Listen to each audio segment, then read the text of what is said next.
So in today's astrology, 31st of December, when I looked at the chart earlier, really interesting in Capricorn, because we've got the sun in Capricorn, as we know, it's Capricorn season.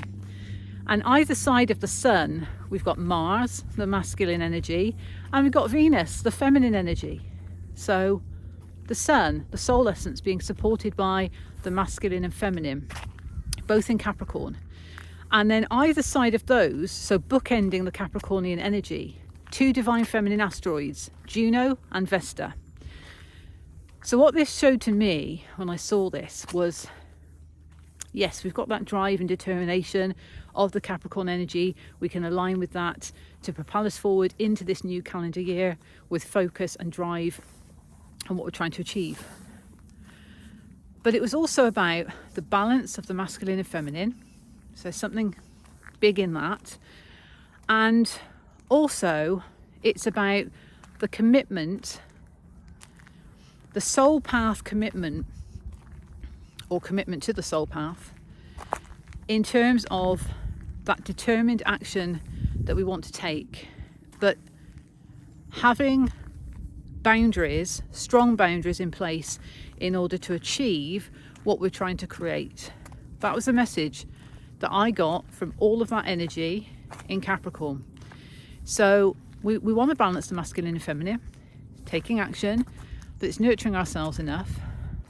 There is a creator energy to that as well. So it's important to bear that in mind. But commitment to what we're trying to achieve and that sacred flame within is a big part of it, as well as having strong boundaries in place, okay, which might feel jarring, but actually what 2025 might have shown us up to this point is that we need to have boundaries in place. So yeah, that was interesting. And the moon being in Taurus today, so knowing what it is we want from an emotional home perspective, and liking what we like, wanting what we want, and it's very much to do with our physical reality.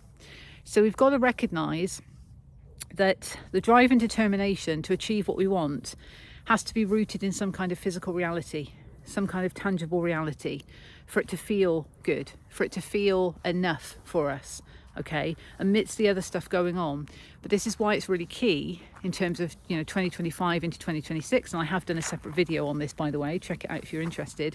We've had to understand what's been coming up in 2025 that's not been serving us, that's not aligned with our path to achieve.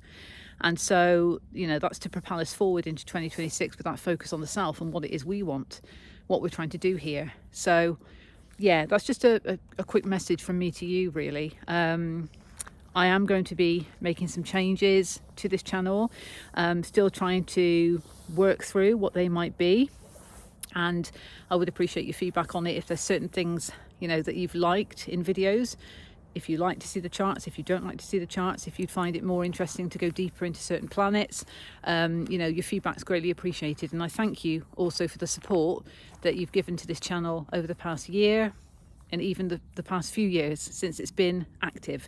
But as with everything, we do need to recognise that things change and evolve, and we need to make pivots where we need to. So appreciate you, have a happy new year, and let's propel ourselves forward into this 2026 1 year, and get ready for when the year of the fire horse starts on the 17th of February with that new moon eclipse in Aquarius that's coming, okay, just before the Saturn-Neptune conjunction.